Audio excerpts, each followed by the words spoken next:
السلام علیکم ورحمۃ اللہ نحمدہ ونصلی علی رسولہ الکریم اما بعد فاعوذ باللہ من الشیطان الرجیم بسم اللہ الرحمن الرحیم رب اشرح لی صدری ویسر لی امری واحلل عقدۃ من لسانی یفقہوا قولی آمین۔ سورہ یوسف پارہ 12 ہے، آیت نمبر 19 سے آج انشاءاللہ کرنا ہے، اور یہاں سے اس واقعے کا آغاز ہو رہا ہے جب یوسف علیہ السلام اب کنویں میں ہیں، یعنی پیچھے جو بھائیوں نے کیا اور باپ کی جو حالت ہوئی ان کی گمشدگی کے بعد، وہ وہاں پر ایک قصہ مکمل ہو گیا۔ اب یہاں سے قصہ ایک شروع ہوتا ہے، وجاءت اور آیا سیارتن ایک قافلہ فارسلوا تو انہوں نے بھیجا واردہم اپنا پانی بھرنے والا۔ وارد ہوتا ہے کہ پانی پر وارد ہونے والا، پہلے زمانے میں آپ کو پتہ ہے کہ جب سفر پر نکلتے تھے تو قافلے کے پاس اپنا پانی جب ختم ہو جاتا تھا، ظاہر ہے کتنا پانی آپ صاف اٹھا سکتے ہیں، تو پھر اسی طرح کنویں کی تلاش کی جاتی تھی، یہاں کا چشمے یا جہاں پہ بھی پانی بہہ رہا ہوتا تھا۔ تو جب قافلہ کہیں پڑاؤ ڈالتا تو یہ نہیں ہوتا تھا کہ سارا قافلہ اٹھ کے پانی کی تلاش میں چل پڑے، بلکہ اپنے میں سے ایک آدمی کو پانی کی تلاش میں پہلے بھیج دیا جاتا تھا اور باقی قافلہ پڑاؤ ڈالنا شروع ہو جاتا تھا تاکہ کسی کا وقت ضائع نہ ہو۔ اور جب وہ وارد ہونے والا ہے، یعنی پانی ڈھونڈنے والا پانی ڈھونڈ آتا تھا، تو پھر وہ سارے قافلے کو مطلع کرتا تھا۔ تو یہی پس منظر ہے کہ اب وہ جہاں پر اس کو ڈال کے گئے تھے نا، یہ اسی طرح کا ایک کنواں تھا کہ جس کے اندر کی منڈیر بھی تھی، اور وہاں پر یعنی کہ پانی ڈول لٹکاتے تھے تو پھر وہ پانی حاصل کرتے تھے۔ تو ارادہ، یعنی جب اس بھائی نے یوسف علیہ السلام کے بارے میں نیکی کی کہ اس نے کہا کہ ان کو قتل نہ کرو، تو پھر ایسے ہی کنویں میں ڈالا گیا کہ وہاں پر کوئی قافلہ آتے جاتے اس کو لے جائے اور یعنی نظروں سے اوجھل ہو جائے، ہمارا بھی کام ہو جائے اور یہ قتل بھی نہ ہو، ٹھیک ہے۔ تو اب یہاں پر اس کنویں کے پاس سے قافلہ گزرا ہے اور اس نے اپنے پانی لانے والے کو بھیجا، یعنی جو پانی ڈھونڈ رہا ہے۔ فَأَدْلَا دلوا، تو اس نے ڈالا ڈول اپنا، ٹھیک ہے، اس نے اس کنویں میں اپنا ڈول لٹکایا۔ قالا، تو بول اٹھا، یا بشرا، ہائے خوشی کی بات، یعنی کہ یا بشرا آہا، جیسے ہم کہتے ہیں نا، حاضہ غلام، یہ تو ایک لڑکا ہے، وَأَسَرُّوهُ، اور انہوں نے اسے چھپا لیا، بِضَاعَۃً، مال تجارت سمجھ کر، ٹھیک ہے۔ مال تجارت بالکل ایسے بدا کہتے ہیں کہ جو آپ کی پونجی ہوتی ہے نا، جیسے آپ یہ دیکھیں کہ گھر میں اگر آپ کا کوئی درخت لگا ہوا ہے تو اس کا موسٹ آف دا پارٹ آپ سیل کے لیے رکھ دیتے ہیں، ٹھیک ہے، تھوڑا ہی کھایا جاتا ہے نا، تو یہ پونجی تھی جس کو انہوں نے مال تجارت کی طرح یعنی اپنے پاس چھپا لیا۔ واللہ علیم بما یفعلون، اور اللہ سبحانہ تعالیٰ خوب جاننے والا ہے جو وہ کرتے تھے۔ اب آپ یہ دیکھیں کہ اللہ سبحانہ تعالیٰ کا جب کوئی اسم مبارک آتا ہے یا کوئی بات اس طرح اینڈ پہ آتی ہے نا، تو وہ پوری آیت کے پیچھے ایک بیک گراؤنڈ کو ایکسپلین کر رہی ہوتی ہے۔ یعنی اب اس پورے سینیریو کو یاد کریں، پیچھے یعقوب علیہ السلام کی حالت کیا ہوئی اور انہوں نے کس طرح اللہ پر توکل کیا، اور بھائیوں نے یعنی اپنے رشتہ داروں سے اس معاملے کو ایکسپیکٹ نہیں کیا جا سکتا نا۔ یہی رسول صلی اللہ علیہ وسلم کے ساتھ سچویشن پیش آ رہی، اس کو بھی اب سامنے رکھیں کہ یہ کہانی دراصل قریش مکہ کو سنائی جا رہی ہے انہی کی فرمائش پر، اور نبی صلی اللہ علیہ وسلم سنا رہے ہیں۔ یہ قریش مکہ جو تھے کسی نہ کسی تعلق واسطے سے آپ صلی اللہ علیہ وسلم کے قبیلے برادری ہی کے لوگ تھے، ٹھیک ہے۔ تو اپنے لوگوں سے انسان ایسی توقعات نہیں کرتا ہے نا، جس طرح وہ آپ صلی اللہ علیہ وسلم اور مومنین کے ساتھ کر رہے تھے، ٹھیک ہے۔ تو اب یہاں پر بھی یہ حیرت ہوتی ہے کہ یہ سب کچھ اللہ کی نظر میں ہے اور اللہ تعالیٰ ہونے دے رہے ہیں، یعنی ایک لڑکا ہے جس کو نبوت ملنے والی ہے اور اس کا باپ پیچھے پریشان ہے، اور یہ چوتھی لڑی ہے جس کو نبوت ملنی ہے، لیکن اس کے ساتھ یہ ہو رہا ہے، ہاں ہو رہا ہے کیونکہ اللہ سبحانہ تعالیٰ کی منشا سے ہو رہا ہے، اللہ سبحانہ تعالیٰ کے اذن سے ہو رہا ہے کہ اس کو ایک پونجی سمجھ کر اب انہوں نے نکالا ہے اور چھپا لیا ہے۔ تو اسی لیے فرمایا واللہ علیم بما یعملون، کہ وہ جو لوگ وہ کام کر رہے تھے نا، جو بھی یہ سب کچھ کر رہے تھے، اللہ سبحانہ تعالیٰ خوب جاننے والے ہیں۔ اسی طرح ہے قریش مکہ، تم جو رسول اللہ صلی اللہ علیہ وسلم کے ساتھ کر رہے ہو اس کو بھی اللہ سبحانہ تعالیٰ خوب جاننے والے ہیں، خوب خبردار ہیں اس سے۔ تو اس کا یہ بھی مطلب ہے کہ یعنی جب ہم کہتے ہیں نا کہ تمہاری خوب نگرانی ہو رہی ہے، تو اس کا ایک مطلب ڈراوا انذار بھی ہوتا ہے کہ یعنی یہ جو لوگ ہیں یہ اپنے آپ کیے کا بدلہ پا لیں گے۔ پھر اس کے بعد فرمایا وَشَرَوْهُ، اور انہوں نے اسے بیچ دیا، بِثَمَنٍ، دام کے، بخسن، کھوٹے، یعنی چند داموں کے عوض، دراہیمہ، درہم، معدودہ، گنتی کے چند درہم تھے جو انہوں نے لیے اور جلدی سے اس کو بیچ کے یعنی کہ فارغ ہو گئے۔ وَقَانُوا فِيهِ مِنَ الزَّاهِدِينَ، اور تھے وہ اس میں بے رغبت بیزار۔ یعنی انہیں کوئی ایسا نہیں تھا کہ بہت زیادہ اس سے مال حاصل کریں، اور اس کی وجہ کیا تھی کہ چوری کا مال انسان کس طرح سے ہاتھ سے نکالتا ہے نا، کہ جلدی یہ دے کر فارغ ہو جائے، مجھے اس کا نفع مل جائے اور مجھ پر الزام بھی نہ آئے، ٹھیک ہے۔ تو یہاں پر یہی فرمایا جا رہا ہے کہ انہوں نے اس کو چند درہم کے عوض بیچ دیا، اور وہ اس میں زیادہ رغبت رکھنے والے بھی نہیں تھے، یعنی انہیں یہ مل گیا تھا، ایک نعمت غیر مترقبہ تھی، یعنی اس سے وہ مال انہوں نے کمایا، اور جلدی ہی انہوں نے جو سا ہے اس کو بیچ دیا، اور یہ بھی نہیں کیا کہ اس کو مشہور کریں کہ پوچھیں یہ بچہ کس کا ہے، ظاہر ہے وہ تو اس کو مال تجارت سمجھ کے ہڑپ کر رہے تھے نا، تو یہ تو نہیں تھا کہ وہ بچے کا کوئی دعویدار اٹھ کھڑا ہو تو وہ اس کو اس سے مانگنا شروع کر دے۔ اچھا، یہاں پر ایک بات یہ یاد رکھیں کہ آپ کو نا بائبل کی کچھ روایات یا ویسے بھی توریت کی، کیونکہ جب کہانیاں ہمارے سامنے آتی ہیں نا قرآن کی، تو قرآن کوئی کہانیوں کی کتاب تو نہیں ہے، اب ہم سب جانتے ہیں، ٹھیک ہے، یہ تو ہمارے عمل کے لیے سمجھ کے لیے اترا ہے۔ اسی طرح لیکن کیا ہوتا ہے کہ جب ہم کسی کہانی کو پڑھ رہے ہوتے ہیں نا، تو ہم جاننا چاہتے ہیں کہ اچھا پھر کیا ہوا، ایسا کیا ہوا، ویسے کیسے ہوا، جیسے زلیخا کے بارے میں آپ نے بہت سے قصے سن رکھے ہوں گے، اور اس کے انجام تک بھی لوگوں نے پوری ایک کہانی مشہور کر دی ہوئی ہے، تو اس کے حوالے سے میں تھوڑی بات کرنا چاہ رہی تھی کہ یہ جو بائبل اور توریت کی روایات ہیں نا، ان میں سے بہت ساری چیزوں میں انبیاء کی کردار کشی کی گئی ہے، نعوذ باللہ من ذالک، اور آپ یہ دیکھیں کہ انہوں نے کسی بھی نبی کو نہیں چھوڑا، حتیٰ کہ رسول صلی اللہ علیہ وسلم کی تعدد ازواج کے بارے میں بھی انہوں نے بہت زیادہ شکوک و شبہات پیدا کیے لوگوں میں، یعنی مس انڈرسٹینڈنگس پیدا کرتے ہیں، جس سے اپنے ہی دین سے انسان بدظن بھی ہوتا ہے۔ تو یاد رکھیں کہ یہ جو ہم کہتے ہیں نا کہ ہم انبیاء پر ایمان لائے، تو انبیاء اپنے کردار کی پاکیزگی میں صاف ستھرے ہوتے ہیں، ٹھیک ہے، اور یعنی کہ ان کی، اور یہ چیز ان کے معاشروں میں نون ہوتی ہے، وہ جانتے ہیں اس بات کو۔ اب یہ جو حسد کیا تھا بھائیوں نے یوسف علیہ السلام سے، یہ اس لیے نہیں صرف کہ باپ ان سے بہت محبت کرتے تھے، بلکہ ان کے اپنے کردار کی خوبیوں کی وجہ سے بھی، کہ وہ جو چیزیں ان کے پاس تھیں وہ بھائی اپنے اندر تو نہیں پیدا کر سکے، الٹا ان سے حسد کرنے لگے، ٹھیک ہے۔ تو ہم صرف وہیں تک رہیں گے جو قرآن ہمیں بتا رہا ہے، اور ہم اسی کے مطابق ہم دیکھیں گے، اور اس کے علاوہ اس سے زیادہ تفاصیل کی ضرورت بھی نہیں ہوتی، وہ تو ہمیں یعنی کہ بعض اوقات گمراہ کرتی ہیں ایسی چیزیں، ٹھیک ہے۔ تو لیکن کبھی آپ کے سامنے کوئی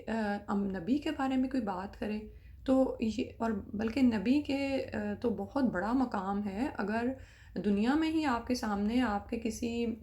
ولی اللہ یا کسی ایسے اسکالر کا کچھ کے بارے میں کچھ کہا جاتا ہے، تو آپ اس کو وہیں پر جس حد تک آپ اپنا کام کر سکتے ہیں کریں، اس کو روکیں اس بات سے کہ بھئی تم کیا کہہ رہی ہو، کیا اس تمہاری بات میں کوئی وزن ہے، کیا کہ تم نے کوئی تحقیق کی ہے۔ تو بالکل اسی طرح انبیاء کے بارے میں بھی کوئی بات آپ کے سامنے آئے تو آپ ان کے کردار کی حفاظت کریں، یہ آپ کی ذمہ داری بن جاتی ہے، ٹھیک ہے۔ تو وہاں پر انہوں نے اس کو بیچ دیا، اور وہ اس میں زیادہ رغبت رکھنے والے بھی نہیں تھے، مال مفت میں ہاتھ میں لگا تھا، اس کو بیچ کے فارغ ہو گئے۔ وقال الذی، اور کہنے لگا وہ شخص اشتراہ جس نے اس کو خریدا تھا، من مصر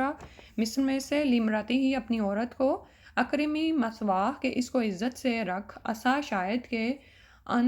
کے ینفعنا کہ وہ ہمیں نفع پہنچائے، او نتخذہ یا ہم اسے بنا لیں ولدن بیٹا، وکذالک اور اسی طرح مکننا ہم نے جگہ دی لیوسف یوسف علیہ السلام کو، فی الارض زمین میں، ولنعلمہ اور تاکہ ہم اس کو سکھائیں، من تأویل الاحادیث باتوں کا انجام نکالنا یا باتوں کی تہ تک پہنچنا، معاملہ فہمی سکھانا، واللہ اور اللہ غالب ہے، علی امرہ اوپر اپنے معاملے کے، ولیکنہ لیکن اکثر الناس اکثر لوگ، لا یعلمون نہیں وہ جانتے۔ تو مصر میں جس شخص نے اس لڑکے کو خریدا یعنی یوسف علیہ السلام کو، وہ کسی اعلیٰ سرکاری منصب پر فائز تھا اور بے اولاد تھا، اس نے لڑکے کی شکل و صورت اور عادات و خصائل دیکھ کر یہ اندازہ لگا لیا کہ یہ لڑکا غلام نہیں ہو سکتا۔ اب یہ دیکھیں کہ جوہری کی عزت، ہیرے کی جو قدر و قیمت نا، وہ جوہری ہی پہچانتا ہے، کسی عام شخص کو وہ سمجھ نہیں آتی ہے، وہ تو اس کو ایک ٹکڑا ہی کہے گا، لیکن جوہری جب اس کو چمکاتا ہے نا اور اس کے کونے نکھارتا ہے، تو اس وقت حقیقت سامنے آتی ہے کہ یہ کیا چیز ہے۔ اب یہاں پر بھی وہ پچھلی آیت میں ہی آپ یہ دیکھیں وَقَانُوا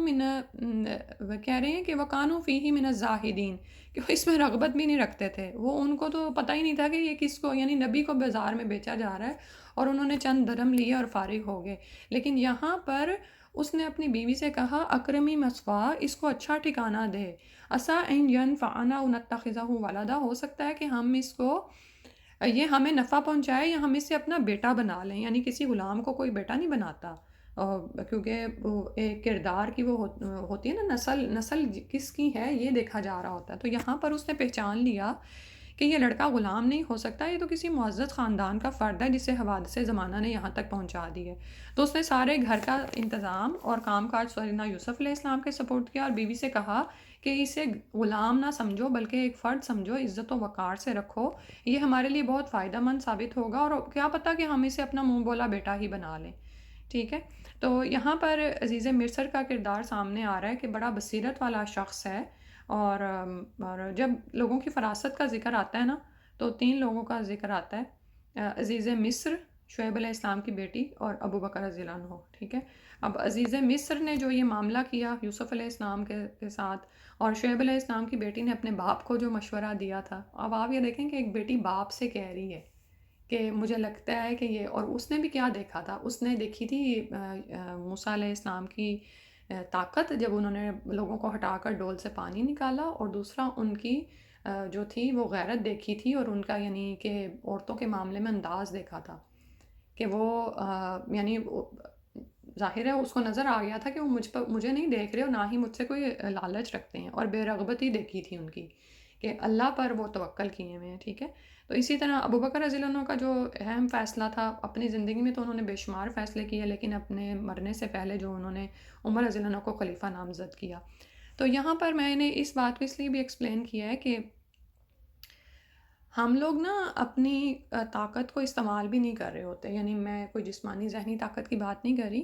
میں یعنی معاملہ فیملی کی اور فراست کی بات کر رہی ہوں کہ ہم معاملات کو گہری نگاہ سے نہیں دیکھتے ہیں۔ یوزلی ہم لوگوں میں سے اکثریت کا حال یہ ہے کہ جیسا معاملہ کوئی دوسرا کرتا ہے نا، پلٹ کے اس کو یعنی ٹھک سے جواب دیتے ہیں، ٹھک سے معاملہ کر کے فارغ ہو جاتے ہیں، جو کہ ہمارے اپنے لیے بھی نقصان دہ ہوتا ہے، بعد میں ہمیں مستقبل میں پتہ چلتا ہے کہ ہم نے کیا کیا۔ تو یہاں پر جو یوسف یہ عزیز مصر کا کردار نظر آ رہا ہے نا، وہ دیکھیں وہ اگلے یعنی مستقبل کو سوچ رہا ہے، این ینفعنا او نتخذہ ولدا۔ ٹھیک ہے، تو اسی لیے جب کہا جاتا ہے نا کہ جب کوئی مصیبت آ پڑے نا تو صبر کے ساتھ خود کو تھام لیا کریں، وَاسْتَعِینُوا بِالصَّبْرِ وَالصَّلَاةِ، نماز اور صبر سے مدد لیا کریں، کیونکہ اس سے کیا ہوتا ہے کہ جب انسان شیطان کے چنگل سے باہر آ جاتا ہے نا، یہ جو غصہ ہوتا ہے نا اور جلد بازی کس کی طرف سے ہے؟ العجلۃ من الشیطان، شیطان کی طرف سے نا، والانات من اللہ، کہ اللہ کی طرف سے جو ہے وہ یعنی کہ انسان ایک یعنی ایک صحیح سپیڈ سے کام کرتا ہے، توازن کے ساتھ کام کرتا ہے، لیکن جلد بازی میں انسان کیا کرتا ہے کہ اپنے لیے ہی غلط فیصلے کرتا ہے۔ تو جب بھی کوئی آپ کے اوپر معاملہ آ پڑے تو رک جائیں، خود کو تھام لیں۔ صبر کا معنی یہ ہوتا ہے اپنی باگیں تھام لیں اور پھر اس میں دیکھیں کہ اب آپ اس کے میں کیا فیصلہ کرنا ہے۔ ٹھیک ہے، انشاءاللہ آپ کے لیے بھی اور میرے لیے بھی یہی سبق ہے۔ وَكَذَلِكَ مَكَّنَّا لِيُوسُفَ فِي الْأَرْضِ، اور اس طرح ہم نے ٹھکانہ دیا یوسف علیہ السلام کو زمین میں۔ سبحان اللہ، اب وہ جو پیچھے میں بتا رہی تھی نا کہ اللہ سبحانہ تعالیٰ، یہ نہیں تھا کہ اللہ تعالیٰ کو پتہ نہیں کہ یوسف علیہ السلام کے ساتھ کیا ہو رہا ہے، یہ اللہ سبحانہ تعالیٰ کی حکمت تھی اور ایک وہ پوری پلاننگ تھی جو ہمیں نظر نہیں آ رہی۔ ٹھیک ہے، کہ کس طرح سے باپ سے بیٹے کو جدا کیا گیا ہے اور اس کو کنویں میں پھینکوایا گیا ہے، اور وہاں سے پھر وہ قافلے نے نکالا ہے اور ایسے ہی کسی غلام کی طرح بیچ دیا ہے، لیکن اب عزیز مصر کے ہاں اس کی قدر سامنے آئی ہے اور یوسف علیہ السلام کو ایک ٹھکانہ مل گیا ہے۔ ٹھیک ہے، اب جو تربیت یوسف علیہ السلام کی یہاں پر ہونی تھی نا، وہ ان کی وہاں پہ گھر میں نہیں ہو سکتی تھی، وہ سمجھے ایک بدوؤں کا علاقہ تھا، یعنی اور یہ ایک سویلائزڈ جو ہے سوسائٹی ہے جہاں پر باقاعدہ سارے نظام چل رہے ہیں، اور یہ پہلا مقام ہے جو یوسف علیہ السلام کو حاصل ہوا ہے، اور یہاں پر ان کی ٹریننگ ہو رہی ہے ایک بڑے مزید اونچے مقام کے لیے، اور وہ کیا تھا کہ پورے ملک مصر کی حکومت اللہ کی طرف سے ان کو عطا ہونے والی تھی۔ ٹھیک ہے، سابقہ زندگی بالکل بدوی ماحول میں گزری ہے، اس میں جو ہے وہ ایک فطرت کے پاس رہ کر ان کی جیسے تربیت ہوئی ہے بچپن کی، اور ان کے محاسن اور سیدنا ابراہیم علیہ السلام کے خاندان میں سے ہونے کی وجہ سے ان کے اندر وحدانیت بھی ہے، اللہ کی پرستش اور دینداری کے عنصر شامل ہیں، لیکن اب ان کو تجربے کی بھٹی سے گزارا جا رہا ہے اس وقت کے سب سے زیادہ متمدن اور ترقی یافتہ ملک میں۔ ٹھیک ہے، اور مصر میں اللہ سبحانہ تعالیٰ آپ سے جو کام لینا چاہتے تھے، اس کام کے لیے جس واقفیت، تجربے، بصیرت کی ضرورت تھی، وہ آپ کو عزیز مصر کے گھر میں مختار کی حیثیت سے رہنے میں میسر آ گئی۔ ٹھیک ہے. اگر وہ ایک غلام کی صورت میں وہاں پہ رہتے تو پھر بھی وہ چیزیں نہ سیکھ سکتے جو اب ان کو اس حیثیت میں حاصل ہونے والی تھیں. تو اب یہاں پر پھر فرمایا وَلِنُعَلِّمَهُ مِن تَأْوِيلِ الْأَحَادِيثِ، اور تاکہ ہم سکھائیں اس کو باتوں کی تہ تک پہنچنا، معاملہ فہمی سکھا دیں. اور اس لیے بھی اللہ سبحانہ و تعالیٰ نے یہ سارے اسباب پیدا فرمائے وہ یوسف علیہ السلام کے لیے کہ ان کو مملکت کے رموز سکھا دیے جائیں. اچھا، ایک پوری مملکت کو چلانا جو ہے وہ ایک آسان کام نہیں ہوتا. اس کے لیے مسلسل آپ کو تجربے سے گزارا جاتا ہے. یعنی اب مثال کے طور پر اگر کوئی شخص کسی ایک بندے سے معاملہ فہمی نہیں جانتا تو وہ پھر پورے 100 بندوں کا لیڈر کیسے بن سکتا ہے؟ ٹھیک ہے. تو اب ان کو مختلف واقعات سے گزارا گیا کہ سبحان اللہ کہ وہ جب ایک بڑے مقام پر پہنچے تو پوری ایک سلطنت کو کنٹرول کر سکے. ٹھیک ہے. تو اس میں یہ یاد رکھیں کہ یوسف علیہ السلام کا کردار کیا نظر آ رہا ہے کہ اب وہ کنویں میں گرے ہیں. ٹھیک ہے. جو بھی انہوں نے اللہ سے مدد مانگی ہوگی یا جو بھی ان کا رشتہ تعلق اللہ سے پیدا ہوا ہوگا، لیکن یوزلی ہمارے ساتھ کیا ہوتا ہے کہ ہم کبھی اس طرح آزمائش میں ڈالے جائیں نا تو ہم تو یا تو خود کو کوستے رہتے ہیں یا پھر لوگوں کو کوستے رہتے ہیں. ہماری نظر اللہ پہ نہیں جاتی ہے کہ اللہ نے ہی یہ سب اسباب پیدا کیے ہیں. تو یاد رکھا کریں کہ اللہ سبحانہ و تعالیٰ جب ہمیں کسی ایسے حالات میں ڈالتے ہیں تو اس میں ہم سے جو مطلوب ہوتا ہے نا وہ یہ کہ ہمیں کندن بنانا چاہ رہے ہوتے ہیں، لیکن اس میں صبر بہت زیادہ ضروری ہے. واویلا نہیں انسان کے اندر ہونا چاہیے، اور وہ آتا ہے تقدیر پر ایمان سے کہ خواہ میں نے غلطی کی، خواہ میں نے کوشش کی، میں نے جو کچھ بھی کیا یہ تو میرے ساتھ ہونا ہی ہونا تھا. اب میں مزید اس کو اپنے رویے سے یا اپنے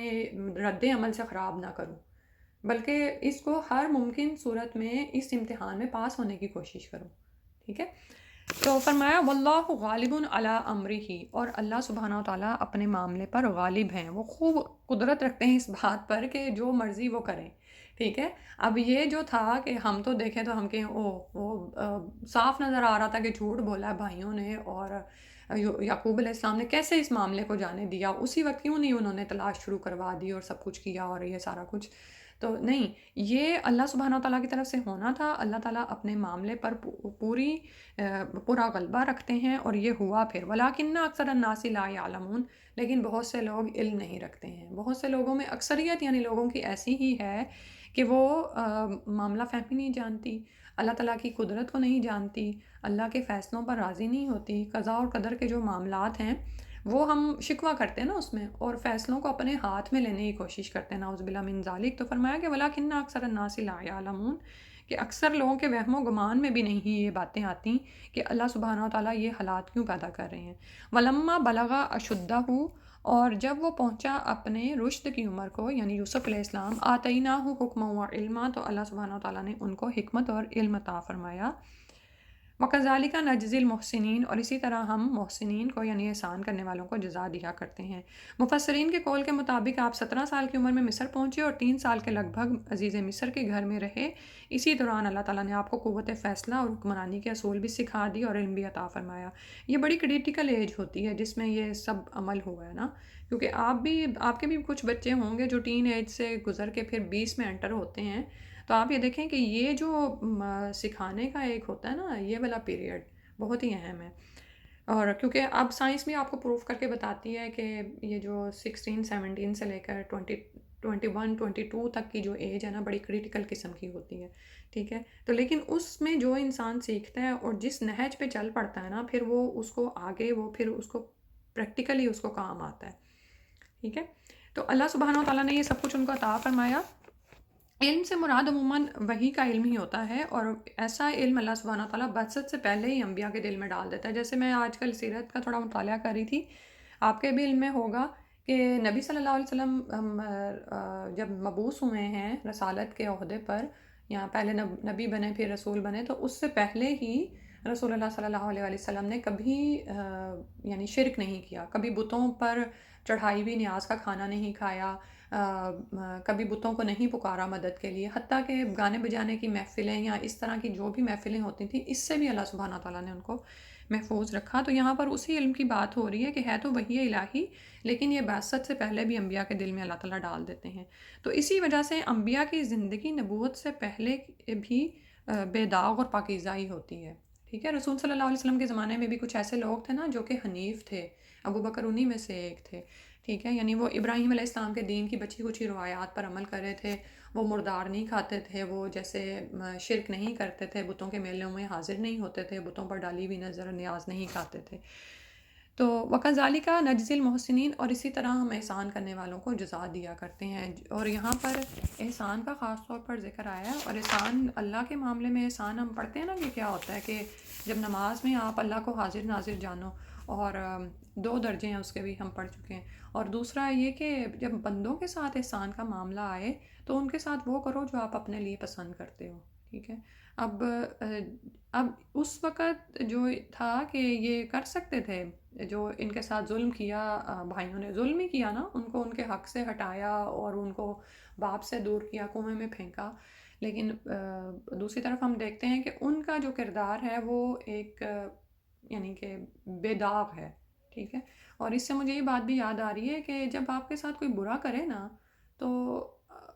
ٹھیک ہے، میں یہ نہیں کہتی کہ انسان بہت کوئی دوسرا کر رہا ہے تو ہم پھر بھی نہ کچھ کہیں، لیکن اگر آپ کو کہیں ایسے لگے کہ یہ جو بندہ بات کر رہا ہے کوئی نہیں ٹھیک ہے،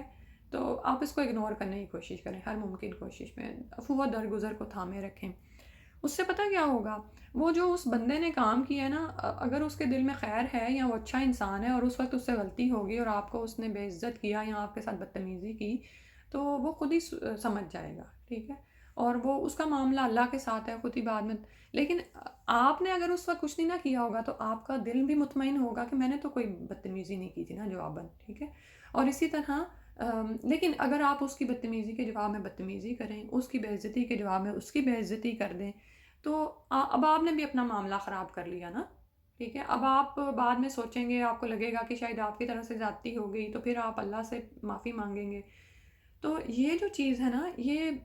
کہ احسان کے درجے پر رہنا، دوسروں کے ظلم کے جواب میں اچھا ہی برتاؤ کرنا اور عفو و درگزر سے کام لینا. ایک ہوتا ہے معاف کرنا، ایک ہوتا ہے کہ مٹا ہی دینا، کہ اس نے جو معاملہ کیا نا اس کو آپ بھول گئے اور اس سے رویہ پہلے کی طرح ہی رکھا. یہ احسان کے درجے ہوتے ہیں اور ہیں مشکل،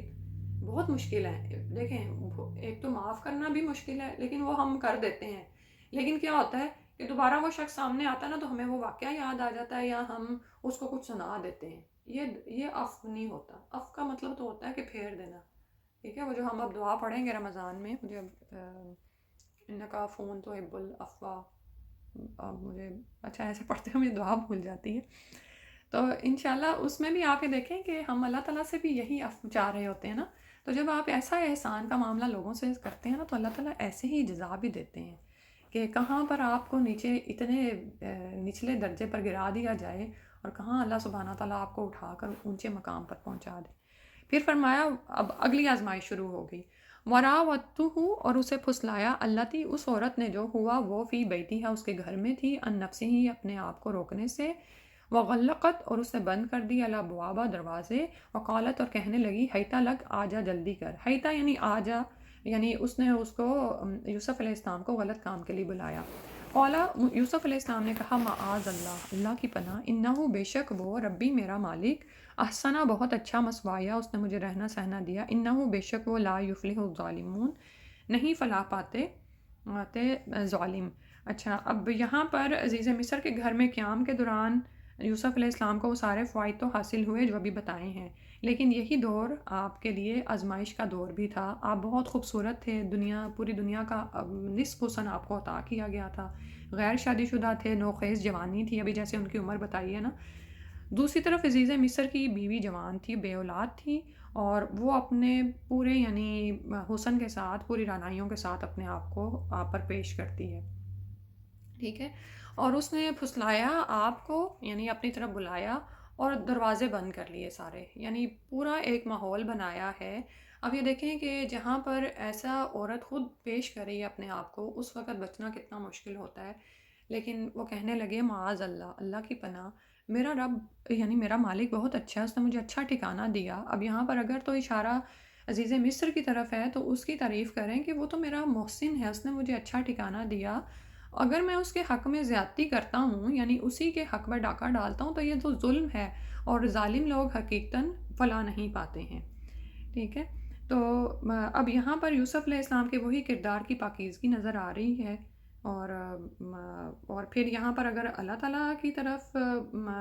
ہے تو اللہ سبحانہ تعالیٰ نے ان کو اچھا ٹھکانہ دیا، تو اب یہاں پر وہ یہ بے حیائی کا کام کرتے نعوذ باللہ، تو وہ ظالموں میں سے ہی ہوتے، اور ظالم جو ہے وہ کبھی بھی فلاح نہیں پاتے۔ پھر اس کے بعد فرمایا وَلَقَدْ ہمت بِهِ، اور بے شک اس عورت نے ارادہ کیا، اب یعنی وہ اتنی آسانی سے تو یوسف علیہ السلام کو اپنے پاس سے نہیں جانے دے سکتی تھی نا، اس نے جو سوچا ہوا تھا، اور اس سے یہ بھی پتہ چلتا ہے کہ یہ تمدن کے حوالے سے نا اگر تو بہت وہ سویلائزڈ معاشرہ تھا نا، جیسے بھی میں نے بتایا آپ کو، یعنی ایک پورا نظام تھا، بہت اچھا سب کچھ چل رہا تھا، لیکن جو معاشرت تھی نا وہاں کی، وہ سمجھے کہ مغربی معاشرہ تھا جیسے، ٹھیک ہے، اختلاط مرد و زن کو جہاں پر معیوب نہیں سمجھا جاتا، پردے کو دقیانوسی سمجھا جاتا ہے، اور اگر فریقین باہمی رضامندی سے کچھ ایسی بدکاری کر بھی لیں تو اسے بھی در خود اعتنا نہیں سمجھا جاتا، ٹھیک ہے۔ تو اس کے ایک تو یہ کہ حسن تھا، اور دوسری طرف بھی، اور پھر یہاں پر جوانی تھی، تو اس نے جو یعنی کہ ایسے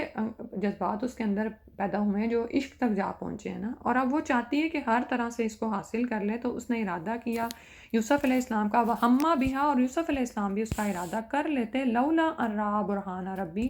اگر اپنے رب کی برہان نہ دیکھ لیتے، یعنی دلیل نہ دیکھتے، کذالک اسی طرح نصرفہ ہم نے پھیر دیا انہو اس سے، یعنی یوسف علیہ السلام سے، السوء برائی کو، والفحشاء اور بے حیائی کو، انہو بے شک وہ تھا من عبادنا المخلصین، ہمارے چنے ہوئے بندوں میں سے، اللہ اکبر۔ ٹھیک ہے، تو اب زلیخا نے اب جب پیش کیا خود کو، اور آگے سے یوسف علیہ السلام نے رسپانس نہیں دیا، تو اس نے اس کو اپنے لیے بڑی شرمندگی محسوس کی، اور پھر اس نے تہیہ کر لیا کہ مجھے تو اب یہ کرنا ہے نا، تو پھر خود یوسف علیہ السلام تک پہنچی ہے، اور ان کی یعنی دست درازی شروع ہوئی ہوگی، تو اس آڑے وقت میں اللہ سبحانہ تعالیٰ نے سیدنا یوسف علیہ السلام کی خاص رہنمائی فرمائی، لولا ارآ برہان ربی ہی، کہ خاص رہنمائی ہوئی ان کی، اور ان کی نگہداشت فرمائی، اور اس وقت اللہ نے یوسف علیہ السلام کو کون سی دلیل یا برہان دکھائی تھی، وہ وہی کہ سیدنا یوسف علیہ السلام کو یہ جو پیچھے فرمایا نا کہ معاذ اللہ انہ ربی احسن مثواي انہ لا یفلح الظالمون، یعنی وہ جو اندر خیر کی وہ جو تھی نا، وہ اس پر قائم رہے، ثابت قدم رہے، تو وہ اپنے سابقہ جواب اور عزم پر ہی ڈٹے رہے، اور اللہ سبحانہ تعالیٰ نے ان کو اس بدفعلی کے ارتکاب سے محفوظ رکھا۔ تو یہاں سے ہی عصمت انبیاء کی حقیقت معلوم ہو جاتی ہے، یعنی ہوتے تو وہ بھی انسان ہی ہیں، اور نعوذ باللہ یہ دیکھیں کہ یہاں پر اب کسی عام انسان کو رکھ لینا، کہ اب ایک طرف وہ ایک گھر میں یعنی کہ اس کا کردار کیا ہے، وہ غلام ہی آئے ہیں نا، خرید کر ان کو رکھا گیا ہے، انکار تو کر دیا ہے کسی نے اگر کوئی بہت بہادر بھی ہو تو، لیکن اب جب عورت تل گئی ہے اس بات پر، اور وہ ہاتھا پائی کر رہی ہے، تو اس کے باوجود بھی وہ اس پر ہیں، سبحان اللہ،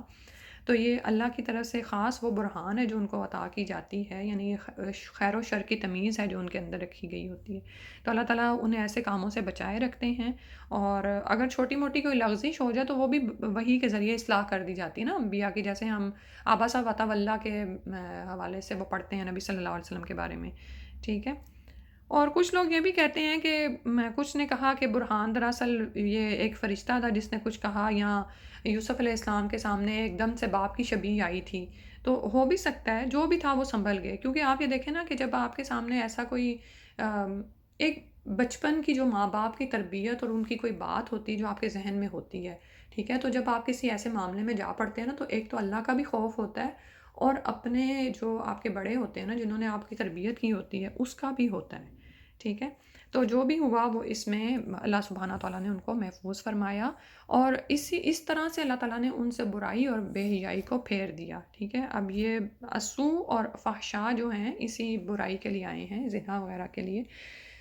تو فرمایا کہ انہو من عبادنا المخلصین، وہ ہمارے چنے ہوئے بندوں میں سے تھا، مخلص میں سے تھا، یعنی کہ ان کو خالص کر لیا گیا تھا، سبحان اللہ۔ تو اسی طرح ابھی جب میں ایسے بتا رہی تھی نا کہ جب حالات انسان کے اوپر ایسے آتے ہیں نا کہ وہ اسے سمجھ نہیں آتی کہ وہ کیا کرے، تو اگر وہ اللہ سبحانہ وتعالیٰ کی تقدیر پر راضی ہو جاتا ہے اور خود کو تھامے رکھتا ہے، تو پھر اس کو پھر حکمتیں نظر آنا شروع ہو جاتی ہیں نا اللہ کی، پھر اس کو وہ طریقے بھی اللہ تعالیٰ سجھا دیتے ہیں جو اس نے کرنے ہیں۔ تو اسی طرح سے انسان کو بار بار چیزوں سے گزارا جاتا ہے، حتیٰ کہ وہ اللہ کے مخلص بندوں میں شامل ہو جاتا ہے، چنے ہوئے۔ جس طرح سے سونا جب ہوتا ہے نا تو وہ پیور نہیں ہوتا، جب زمین سے حاصل کیا جاتا ہے امپیور ہوتا ہے، تو اس کو پکایا جاتا ہے، خوب پکایا جاتا ہے یہاں تک کہ وہ اس کا کھوٹ کھٹالی میں اس سے الگ ہو جاتا ہے اور پیور سونا آپ کے پاس آ جاتا ہے، ٹھیک ہے؟ اور پھر آپ یہ دیکھیں کہ وہ سونا آپ کے کتنے کام آتا ہے، سبحان اللہ، کہ پھر وہ نہ صرف زینت کا کام دیتا ہے بلکہ اب یہ بھی آتا ہے کہ وہ عورت کو ایک ذرا طاقت بھی تھوڑی سی پہنچا رہا ہوتا ہے، اور پلس یہ کہ وہ کبھی خراب بھی نہیں ہونے والا ہوتا نا، جیسے اب کوئی عام چیز آپ خریدیں گے تو وہ کیسے آپ کو بعد میں کوئی اس کی ری سیل ویلیو بھی نہیں ہوتی۔ تو بالکل اسی طرح مخلص جو ہوتے ہیں نا انسان، مخلص کے درجے تک پہنچنے کے لیے بھی بہت ساری آزمائشوں سے گزرنا پڑتا ہے، لیکن جب وہ چن لیے جاتے ہیں نا تو سبحان اللہ پھر اللہ تعالیٰ پھر ان کو پھر وہ مقامات عطا فرماتے ہیں، ٹھیک ہے؟ اب ہوا کہ آگے بڑھتے ہیں، وَاسْتَبَقَ الْبَابَ، اب اسی کھینچا تانی میں وہ دونوں بڑھے دروازے کی طرف، وقتت اور قدت، اور عورت نے پھاڑ دی قمیصہ ہو اس کی قمیص، من دبرن پیچھے سے، وَأَلْفِیَا، اور دونوں کو پایا، یعنی دونوں ملے، سیدہا عورت کے خامد کو، یعنی اس کے سید کو، لدل بابا دروازے کے پاس، قالت وہ کہنے لگی، ما جزاؤ کیا جزا ہوگی، من جو ارادہ کرے، بھی اہلی کا تیری بیوی کے ساتھ سوءن برا، الا مگر یہ کہ ان یسجنا کہ جیل میں ڈالا جائے، او عذاب علیم یا اس کو دردناک عذاب دیا جائے۔ اب یہ جب اسی میں کشمکش میں بھاگے ہیں دونوں دروازے کی طرف، تو پھر بھی وہ جانے ظاہر ہے یوسف علیہ السلام اس سے بچنا چاہ رہے تھے، وہ آگے تھے یہ پیچھے تھی، اور اس نے پھر مزید روکنے کے لیے ان کی قمیص کو بھی پکڑ لیا، جب قمیص کو پیچھے سے پکڑا تو قمیص پیچھے سے پھٹ گئی، اور لیکن یوسف علیہ السلام بند دروازے کو کھولنے میں کامیاب ہو گئے، اور جب دروازہ کھلا تو دوسری طرف عزیز مصر موجود تھا، اس نے یہ سب کچھ خود دیکھا کہ دونوں ایک بند کمرے سے باہر آ رہے ہیں، آگے یوسف ہیں اور پیچھے زلیخا، تو یعنی اب یہ بدکاری کے امکان کے لیے شبہ یا پھر مکمل، یعنی اس نے دیکھ لیا کہ یہ کیا معاملہ ہوا ہے، ٹھیک ہے؟ لیکن اب وہ فوراً پلٹ گئی ہے، جب اس کو خامن نظر آیا ہے تو وہ ساری محبتیں اور عشق جو تھے وہ سارے ختم ہو گئے، ظاہر ہے یہ اب یہاں سے پتہ چلتا ہے کہ عشق یہ جو تھا یہ کیا تھا، یہ لسٹ تھا، اس کے پیچھے وہ جو نفسانی خواہش تھی، ٹھیک ہے، جو کہ پیدا ہوئی اور پھر حسن کے پیچھے، اور اس کے بعد پھر ختم ہو گئی ہے، ٹھیک ہے، فوراً ہی۔ ایک وہ محبت ہوتی ہے جو انسان اللہ کے لیے کسی سے کرتا ہے نا، وہ دیر پا ہوتی ہے، ٹھیک ہے، اور وہ محبت ہے جس کی وجہ سے عرش کے سائے تلے بھی دو ایسے لوگ کھڑے ہوں گے جنہوں نے صرف اللہ کے لیے آپس میں دوستی کی ہوگی۔ تو اب یہاں پر وہ فوراً پلٹ گئی، کہنے لگی، ما جزاؤ من اراد باہلک سوءا، اب ڈال دیا اس نے یوسف علیہ السلام پر الزام کہ تم ایسے کیا سلوک کرو جو تمہاری بیوی سے برائی کا ارادہ کرے، اور برائی یہاں پر وہی زنا کے حوالے سے ہے، الا مگر یہ کہ، اور خود ہی اس کی وہ بھی دے رہی ہے کہ یہاں تو اس کو پھر جیل بھیجا جائے یا پھر دردناک عذاب دیا جائے، خود اصل میں برائی کی جڑ تھی، لیکن جب اس نے دیکھا کہ یوسف علیہ السلام نے اس کی توہین کی ہے، یعنی اس نے اس کو توہین سمجھا کہ اس نے خود کو پیش کیا ہے اور یوسف علیہ السلام نے اس کی خواہش کو ٹھکرا دیا ہے، تو اب دونوں کام کرنا چاہ رہی ہے، اپنے اوپر سے الزام بھی ہٹانا چاہ رہی ہے اور خامند سے یوسف علیہ السلام کی سزا کا بھی مطالبہ کر دیا، ٹھیک ہے۔ قالا وہ اس نے کہا، مرد نے، ہیا راوت یہ یوسف علیہ السلام کہہ رہے ہیں، ہیا راوتنی ان نفسی، اس نے مجھے پھسلایا میرے نفس سے، و شاہدہ، اور گواہی دی، شاہدوں نے گواہ نے، من اہلیہا اس کے گھر والوں میں سے، ان کانا اگر ہے، قمیصہ ہو اس کی قمیص، قدہ پھٹی ہوئی، یعنی قمیصہ ہو یوسف علیہ السلام کی قمیص پھٹی ہوئی، من قبل آگے سے، فصدقت تو وہ سچی ہے، وہوا من الکاذبین، اور وہ یعنی یوسف علیہ السلام جھوٹوں میں سے ہے۔ تو اب یہاں پر زلیخا جو ہے وہ اپنی مدافعت کر رہی ہے، تو اور لیکن یوسف علیہ السلام نے پھر فرما دیا کہ اسی نے مجھے پھسلایا تھا میرے نفس سے، تو وہاں پر زلیخا کے گھر والوں میں سے ہی یہ گواہ نے گواہی دی۔ اب گواہی جو ہے نا یہاں پر یہ کرینے کی گواہی ہوگی، کرینے کی شہادت دی جا رہی ہے، ٹھیک ہے۔ کرینے کی شہادت کا مطلب ہوتا ہے، اس کو یعنی اردو میں انگلش میں کہیں گے سرکمسٹینشل ایویڈنس، یعنی نگاہوں سے نہیں دیکھا، لیکن جو حالات نظر آ رہے ہیں نا، جو واردات جس طرح نظر آ رہی ہے، اس سے اس نے ایک چیز کی گواہی دی ہے، ٹھیک ہے؟ وہ موقع پر موجود نہیں ہے، ٹھیک؟ تو یعنی کچھ لوگ کہتے ہیں، بعض مفسرین نے یہ لکھا ہے کہ یہ شہادت ایک شیرخوار بچے نے دی تھی، مگر اس روایت کی سند درست نہیں، لیکن یہ کہ اگر یہ روایت صحیح تسلیم کی جائے تو پھر یہ معجزے کی صورت ہوگی، ٹھیک ہے؟ تو معجزے کی صورت میں عقلی دلیل دینے کی کوئی ضرورت نہیں تھی، لیکن یہ بھی ہم جانتے ہیں کہ جس صحیح روایت میں 3 شیرخوار بچوں کے بولنے کا ذکر ہے، وہاں پر اس بچے کا ذکر نہیں آتا، ٹھیک ہے؟ تو پھر اس لحاظ سے یہ روایت ناقابل اعتماد ہے، اس کو قرینے کی شہادت ہی کہیں گے کہ اب زلیخا کے جسم پر یا اس کے کپڑوں پر کوئی ایسی علامت موجود نہیں جس سے زنا بالجبر کا قیاس کیا جا سکے، لے دے کے یوسف علیہ السلام کی قمیض ہی رہ جاتی ہے جو پھٹ گئی تھی، اسی سے یہ قیاس کیا جا سکتا ہے، تو ایسی قرینہ یا موقع کی شہادت شرعاً معتبر ہے، یعنی کہ اس کو گواہی کے طور پر پھر قبول کیا جاتا ہے اس شہادت کو، ٹھیک ہے؟ تو ہر عقل مند آدمی ایسی قرینہ کی شہادتوں سے نتیجہ اخذ کر سکتا ہے، اور ہمارے ہاں بھی دیکھیں کہ جب کوئی ایسا واقعہ ہو جاتا ہے جس کو کسی نے آنکھوں سے نہیں دیکھا ہوتا، یعنی کوئی عینی شاہد نہیں ملتا، تو وہاں پر موقع پر پہنچ کر تفتیشی افسر پورے جائے وقوع کا وہ نقشہ مرتب کرتے ہیں، اور اس وقت وہ قرینے کی شہادت سے ہی کام لے رہے ہوتے ہیں، ٹھیک ہے؟ قرینے کی شہادت کی ایک مثال آپ یہ دیکھ لیں کہ اگر کسی شخص کے منہ سے بو آ رہی ہے، اور یعنی کوئی آ کے کہتا ہے کہ اس شخص کو کوڑے پڑنے چاہیے، اس کے بو آ رہی، اس نے شراب پی ہے، تو کوئی کہے گا بھی تم نے دیکھا ہے، تو پھر اس کے منہ کو سونگا جائے گا، تو منہ اگر آپ نے سونگ لیا کہ اس نے شراب پی ہے تو یہ قرینے کی شہادت ہی ہوگی، حالانکہ اسے کسی نے شراب پیتے دیکھا نہیں ہے۔ بالکل اسی طرح آپ میں سے بھی گھروں میں عموماً معاملہ ایسا ہوتا ہے کہ اگر کوئی بچہ یا کوئی جوان سگریٹ پینا شروع کر دیتا ہے تو ہم اسے کیسے پکڑتے ہیں؟ اس کے منہ کی بو سے، یا ماؤتھ واش پھر لوگ گھروں میں رکھے ہوئے ہوتے ہیں۔ اچھا آگے پڑھتے ہیں۔ وہ ان کانا، اور اسی نے کہا، اسی گواہ نے، اور اگر ہے قمیصہ ہو اس کی قمیص قدہ پھٹی ہوئی من دبرن پیچھے سے، اور قدہ ہوتا ہے یعنی کہ لمبائی کے رخ نا، یعنی اوپر سے جب آپ کسی کو پکڑیں اور وہ پھر کھنچتا چلا جائے کپڑا، تو اگر پھٹی ہے اس کی قمیص پیچھے سے فقذبت، تو وہ جھوٹی ہے یعنی عورت، وہو من الصادقین، اور وہ یعنی یوسف علیہ السلام سچوں میں سے ہیں۔ تو یوسف علیہ السلام کی اب قمیص دیکھی گئی تو وہ فلما رآ، پھر جب رآ اس نے دیکھا قمیصہ ہو اس کی قمیص کو قدہ پھٹی ہوئی من دبرن پیچھے سے، قولا اس نے کہا انہ بے شک من کیدکن، تمہاری چالوں میں سے ہے۔ اب وہ سمجھ گیا عزیز مصر، ظاہر ہے پہلے بھی دیکھ ہی رہا تھا کہ کیا صورتحال ہے، اور اپنی بیوی کا کردار بھی جانتا ہی تھا، اور یوسف علیہ السلام کا بھی، کیونکہ ابھی جیسے میں نے آپ کو بتایا نا کہ معاشرہ جو ہے نا اس میں بے حیائی پھیلی ہوئی ہے، ٹھیک ہے؟ کہ اس کو اتنا بڑا قدم اٹھاتے کوئی اس کو وہ شرم نہیں آئی، اور نہ ہی وہ اس سے گھبرائی ہے، بلکہ الٹا اس نے الزام بھی یوسف علیہ السلام پر رکھا ہے۔ تو وہ کہنے لگا کہ یہ تم عورتوں کی چالوں میں سے ہیں، عورتوں کے فریب ہے، ان کیدکن عظیم، بے شک تمہارا فریب بہت بڑا ہے۔ یعنی بعض مفسرین کہتے ہیں کہ اس آیت میں جو ان کیدکن عظیم عزیز مصر کا قول نہیں ہے، اللہ تعالیٰ کا فرمان ہے، ٹھیک ہے؟ تو یعنی کہ بہت بڑی تم چالیں چلتی ہو، نعوذ باللہ من ذالک۔ تو یہ اب یعنی وہ پہچان تو گیا کہ یہاں پر یہ صورتحال کیا ہوئی ہے، اور یہاں پر ایک حدیث میرے سامنے آ رہی ہے، سیدنا اسامہ بن زید رضی اللہ عنہ کہتے ہیں کہ رسول اللہ صلی اللہ علیہ وسلم نے فرمایا، میں نے اپنے بعد مردوں کے لیے عورتوں سے زیادہ سخت فتنہ کوئی نہیں چھوڑا، بخاری کتاب النکاح کی حدیث ہے۔ اور مجھے اس میں بتا کیا خیال آ رہا ہے، یہاں پہ تو چلو خیر زنا کی بات ہو رہی ہے، بہت ساری بدعات، بہت سے جو فنکشنز میں جو چیزیں ہوتی ہیں جو ہم اسراف میں پڑ جاتے ہیں، جو بعض اوقات شرع سے ہٹی ہوئی ہوتی ہیں نا، اس میں آپ دیکھیں پیچھے مردوں کا کردار نہیں ہوتا، وہ تو چاہ بھی نہیں رہے ہوتے، ان کی خواہش بھی نہیں ہوتی، عموماً عورتیں ہوتی ہیں اس میں،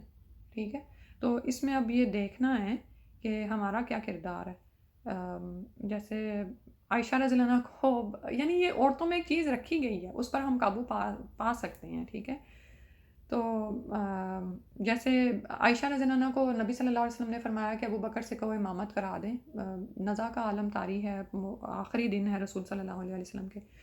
تو عائشہ رضی اللہ عنہ کے دل میں خیال آیا کہ نا ابو بکر رضی اللہ عنہ بڑے حلیم ہیں، بڑے نرم مزاج ہیں، تو وہ یہ کام نہیں کر سکیں گے۔ تو آپ صلی اللہ علیہ وسلم بار بار کہہ رہے ہیں، اصرار کر رہے ہیں، تو ان کا یہ تھا کہ عمر کو کہہ دیا جائے نا، عمر رضی اللہ عنہ کو، کہ ذرا، لیکن آپ صلی اللہ علیہ وسلم جو دیکھ رہے تھے وہ نہیں نظر آ رہا تھا نا، تو آپ نے فرمایا تم سب یوسف والیاں ہو، تو وہ اس سے یعنی یہ یعنی یہاں پر کوئی عورتوں کی برائی مقصود نہیں ہے، کہنے کا مطلب یہ ہے کہ چالیں بڑی عظیم چلتی ہیں، یعنی کہ عورت چاہے نا تو وہ پوری بادشاہت کا تختہ ہلا سکتی ہے، اور آپ یہ دیکھتے بھی ہیں تاریخ میں کیسی کیسی مثالیں ملتی ہیں۔ لیکن اب یہاں پر یہ بھی دیکھا جا سکتا ہے کہ اگر ہم اتنی شاطر ہوتی ہیں اور اگر ہمیں کسی اللہ سبحانہ تعالیٰ کی طرف سے ایسی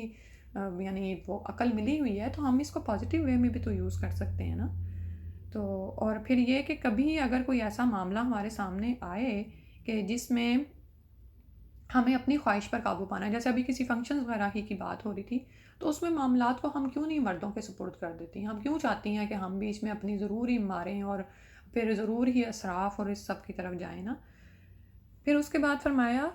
یوسف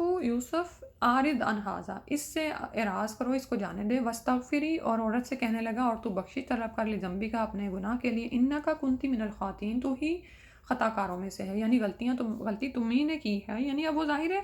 اس کو پتہ تھا اور وہ پھر اس کو بتا رہا ہے کہ یہ سب کچھ کرو۔ اب یہاں پہ نا وہی بات ہے کہ عورتوں کا جو ہولڈ ہے نا وہ سوسائٹی پر نظر آ رہا ہے، ٹھیک ہے، کہ یوسف علیہ اب سامنے حقیقت ساری کھل گئی ہے، لیکن وہ جیسے نا بس ایک کردار ادا کر رہا ہے کہ یوسف تم اس کو جانے دو، اور اس کو کہہ رہا ہے کہ تم اب سمجھ جاؤ اور اپنے گناہ کے لیے بخشش طلب کرو، تم ہی خطا کاروں میں سے ہو۔ وقالا، اور کہا، نسوتن، عورتیں کہنے لگیں، فی المدینتی، مدینہ یعنی شہر میں، امرات العزیزی، عزیز کی بیوی،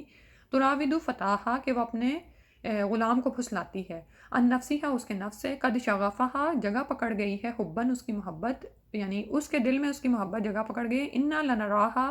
بے شک ہم دیکھتے ہیں اس کو، فی دلال مبین، کھلی گمراہی میں۔ یعنی شہر میں اب عورتیں بھی گفتگو کرنے لگیں کہ عزیز مصر کی بیوی اپنے غلام کو اپنی طرف مائل کرنا چاہتی ہے،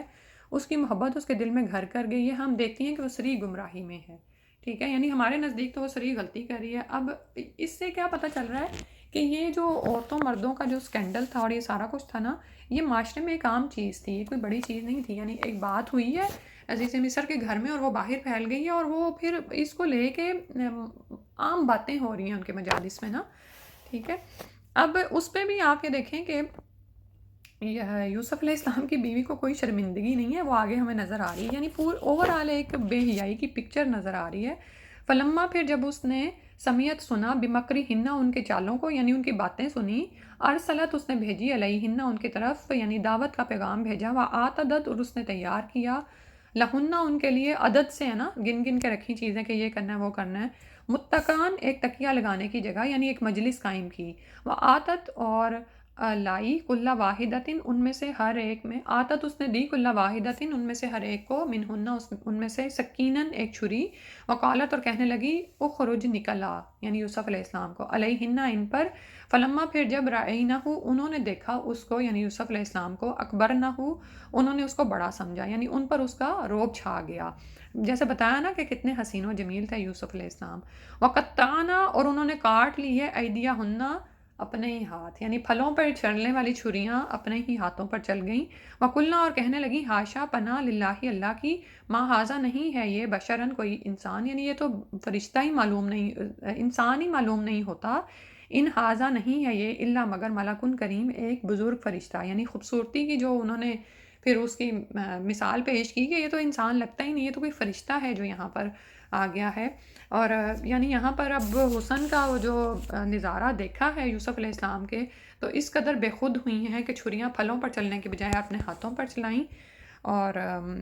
یہاں پر ایک حدیث میں پڑھتی ہوں کہ آپ صلی اللہ علیہ وسلم نے معراج کا واقعہ بیان کرنے کے دوران فرمایا، جب تیسرے آسمان کا دروازہ کھولا گیا تو وہاں سیدنا یوسف علیہ السلام سے ملاقات ہوئی، اللہ نے حسن کا آدھا حصہ انہیں عطا فرمایا تھا، یعنی سبحان اللہ کے ہم امیجن بھی نہیں کر سکتے کہ کیسے وہ حسین ہوں گے، ٹھیک ہے۔ تو جب انہوں نے اٹھا کر نظر دیکھا ہے یوسف علیہ السلام کی طرف تو کہنے لگی یہ تو انسان ہی کوئی معزز فرشتہ ہے، یعنی ناممکنات میں سے ہے۔ اور ایک یہ بات بھی آتی ہے کہ ناممکنات میں سے ہے یہ بات کہ ایک نوجوان اتنا خوبصورت اور جنسی خواہشات سے اس قدر بالا ہو کہ ہماری طرف آنکھ اٹھا کر بھی نہ دیکھے، اور جو کچھ اس نے کیا ہے تو یعنی اب اس کو بھی ایک طرح سے وہ کہہ رہی ہیں کہ ہاں یہ تو اس نے ٹھیک کیا، لیکن آگے سے اس نے جو کیا تو سبحان اللہ، یہ حقیقتاً ایک کریم بزرگ فرشتہ ہے۔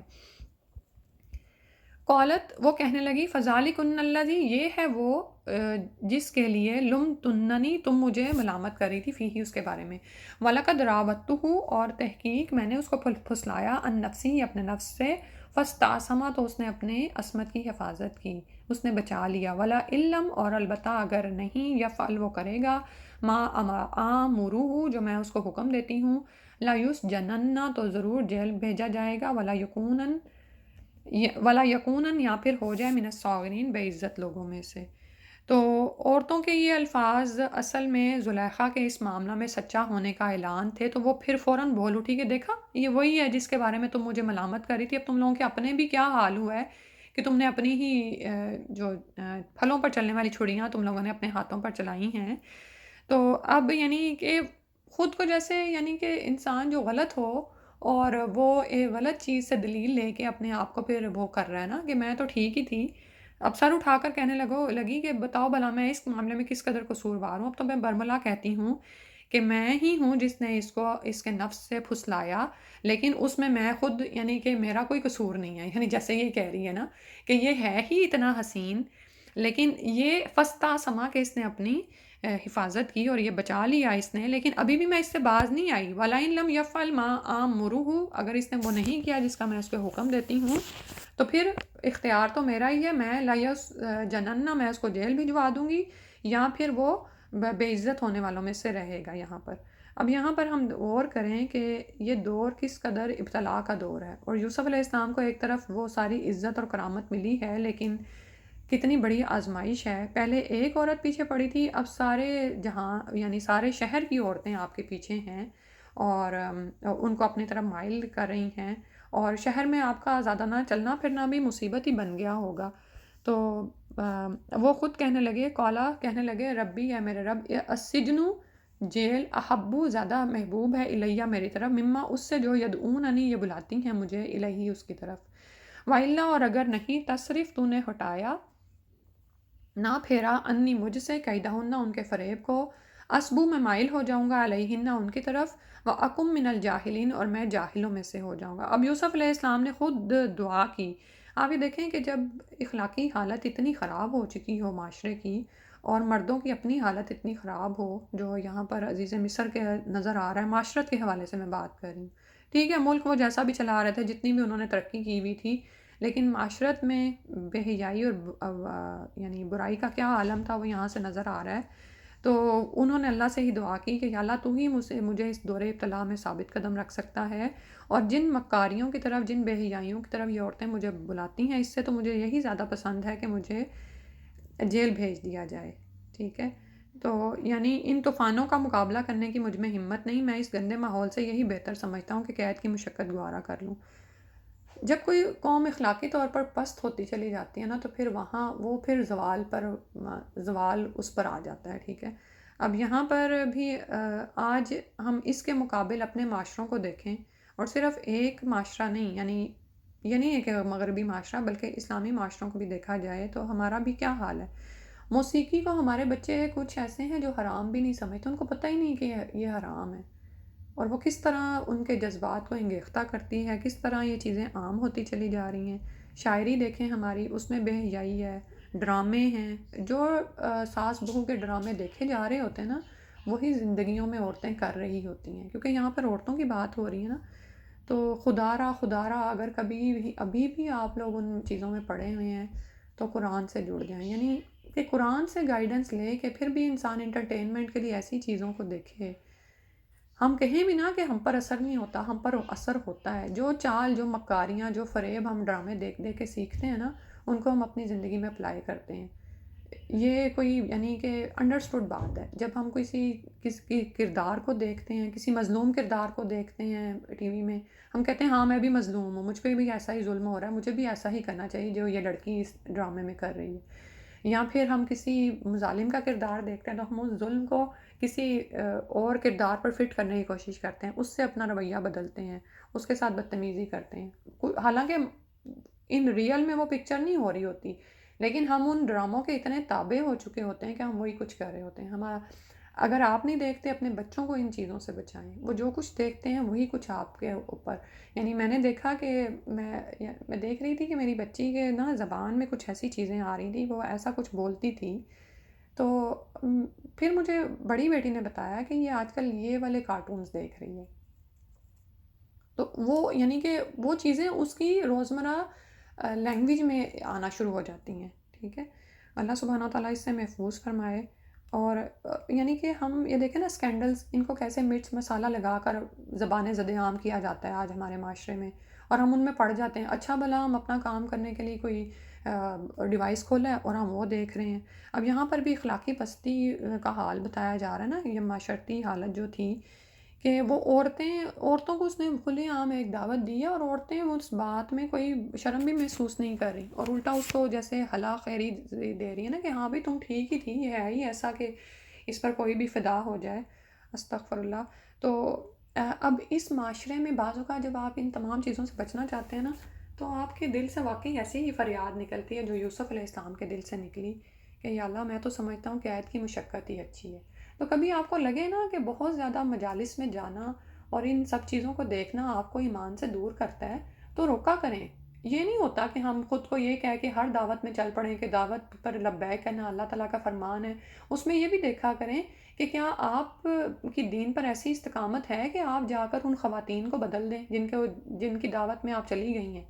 لیکن اگر آپ کو پتہ ہے کہ آپ کے اپنے دین کی حالت پتلی ہے، اور ایک دفعہ ان محفلوں میں جا کر آپ کا اپنا ایک ہفتہ جو ہے وہ دین سے دور ہی گزرتا ہے، اور واضح طور پر آپ کو پتہ ہے کہ وہاں پر غیر شرعی افعال ہوتے ہیں، یا بہت زیادہ اسراف ہوتا ہے، یا چمک دمک اتنی زیادہ ہوتی ہے کہ آپ کا خود بھی دل کرنا شروع ہو جاتا ہے کہ میں بھی ایسی ہی بن جاؤں، تو پھر روکنے کی کوشش کریں. یہ بھی تزکیہ ہوتا ہے نا، تقویٰ ہے، اللہ کی طرف مائل ہونا. تو پیار سے محبت سے منع بھی کیا جا سکتا ہے کچھ محفلوں سے. یعنی ٹھیک ہے کچھ ایسی ہوتی ہیں کہ جن میں آپ نے ضرور پہنچنا ہے کچھ دعوتوں میں،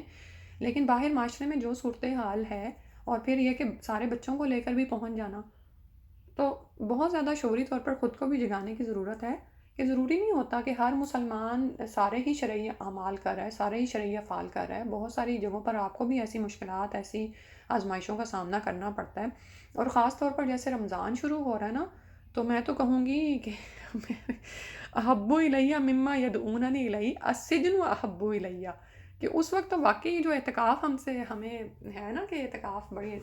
خوبصورت عبادت ہے، تو وہ بھی اسی لیے کہ انسان ان تمام چیزوں سے کٹ کر اللہ سے لو لگائے. اور اب جو السجن میں جو ان کو حاصل ہونے والا تھا وہ انہوں نے اب مانگا ہے اللہ سبحانہ و تعالیٰ سے.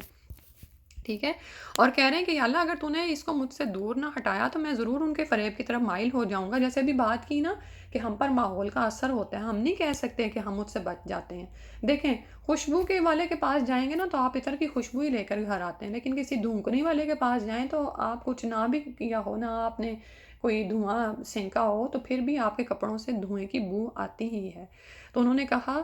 اللہ تصرف انی کیدہن اسبو الیہن، میں مائل ہو جاؤں گا ان کی طرف، اکم من الجاہلین، اور میں جاہلوں میں سے ہو جاؤں گا، یعنی نادانوں میں پھر تو میں بھی داخل ہو جاؤں گا. فاستجاب لہ ربہ، تو اور رب نے اس کی دعا قبول کر لی. اب یہاں پر ہمیں نا اللہ سبحانہ قریب مجیب بھی ہے نا، کہ وہ قریب ہیں اور جواب دیتے ہیں. تو انبیاء اللہ سے دعائیں کرتے ہیں. ٹھیک ہے، بہت ساری دعائیں ہم انبیاء کے حوالے سے پڑھتے ہیں نا. تو جیسے نبی صلی اللہ علیہ وسلم نے احد کے موقع پر دعائیں کر رہے تھے، بدر کے موقع پر بہت دعائیں کی، تو اللہ تعالیٰ نے کہا تھا نا کہ انہیں میں فرشتوں سے تمہاری مدد کروں گا. یہاں پر بھی اللہ سبحانہ تعالیٰ نے یوسف علیہ السلام کی فریاد کو سنا تو قبول کر لی ان کی دعا. فصرف عنہ کیدہن، تو ان سے ان کے چالوں کو پھیر دیا، ان کا مکر و فریب پھیر دیا. انہ هو السمیع العلیم، بے شک وہ بہت سننے والا، جاننے والا ہے. ہم بھی اسی اعتماد کے ساتھ اللہ کو پکارا کریں. اللہ پر توکل ہے نا یوسف علیہ السلام کا، شروع سے ہم دیکھتے آ رہے ہیں، اور وہ پکار رہے ہیں اللہ کو، یا اللہ اب راستے سارے بند ہو گئے ہیں، ایک ہی جگہ تھی، ایک ہی ٹھکانہ تھا، وہ بھی وہاں پر بھی حالات ایسے بگڑ گئے، اب وہ اس معاشرے میں رہ تو نہیں سکتے نا. ٹھیک ہے، تو پھر کہنے لگے کہ یا اللہ بس جیل ہی بہتر ہے. اور اللہ تعالیٰ سننے والے ہیں، جاننے والے ہیں، وہ یہ سب کچھ دیکھ رہے تھے. ثم بدا لہم من بعد، پھر انہیں سوجا اس کے بعد، ما رأوا، جب انہوں نے دیکھا، لآیات، نشانیاں، لیسجننہ، کہ وہ ضرور اس کو قید میں ڈال دیں، حتی حین، ایک مدت تک. تو اب جب انہوں نے یہ سب کچھ دیکھا ہے تو انہوں نے بھی یہی ڈیسائیڈ کیا کہ پورے ظاہر ہے شہر کے سارے رؤسا آیان سلطنت پر یہ بات واضح ہو چکی تھی کہ سیدنا یوسف علیہ السلام بالکل بے قصور ہیں، مجرم زلیخا ہی ہے، ٹھیک ہے۔ تو اس کے باوجود اب ملک کی عدالت نے یہ فیصلہ کیا کہ یوسف علیہ السلام ہی کو کسی نامعلوم مدت کے لیے قید میں ڈال دیا جائے، کیونکہ اب اس جرم میں صرف زلیخا ہی نہیں تھی، بلکہ اب زلیخا کی یہ جو فرینڈز ہیں جس کو اس نے مجلس میں بلایا تھا، آپ جانتی ہیں یہ کون ہوں گی؟ آیان سلطنت کی بیگمات تھی نا، بڑی بڑی ایلیٹ کلاس لوگ کے جو بیویاں نا وہ آئی ہوئی تھیں، اور وہ سب بھی زلیخا کے جرم میں ہم نوا اور اس کی شریک بن چکی ہیں، ٹھیک ہے۔ تو اب یہاں سے ایک اور معاشرے کی حالت نظر آ رہی ہے کہ جہاں پر مردوں کا یہ حال ہونا اپنی عورتوں کے سامنے، وہاں پر انصاف کرنے والی عدالتیں بھی جس کی لاٹھی اس کی بھینس کے مصداق ہی چل رہی ہوتی ہیں، ٹھیک ہے۔ اب کوئی مدت نہیں ہے اور کوئی جرم بھی نہیں ہے، جیل میں کیوں ڈالا جا رہا ہے؟ کوئی جرم نہیں ہے، ڈالا کیوں جا رہا ہے؟ تاکہ اپنے معاشرے کو، اپنی عورتوں کو اس سے بچایا جا سکے، ٹھیک ہے۔ یعنی یہ اب یوسف علیہ السلام کے بھائیوں نے بھی یہی کیا تھا نا،